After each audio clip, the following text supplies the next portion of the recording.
सूरत अल-काफिर one number 109 का रिवायती तर्जमा और साइंसी यानी इल्मी तर्जमा। पहले रिवायती तर्जमा।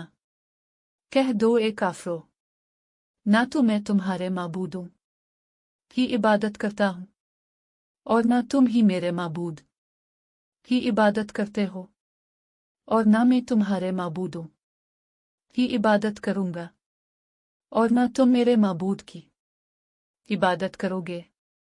तुम्हारे लिए तुम्हारा दीन है और मेरे लिए मेरा दीन।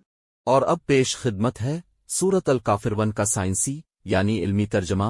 ए नबी खुला ऐलान फरमा दीजिए कि ए लोगों जो जानते बूझते हुए भी हकीकत की पर्दा पोशी करने पर तले हुए हो, मैं हरगिज इस शैतानी निज़ाम को मंजूर नहीं कर सकता जिसकी तुम पैरवी करते हो, और मैं ये भी जानता हूं कि तुम भी इस निज़ाम के आगे नहीं झुकोगे जिसे मैं नाफिज करने का पूरा इरादा रखता हूं।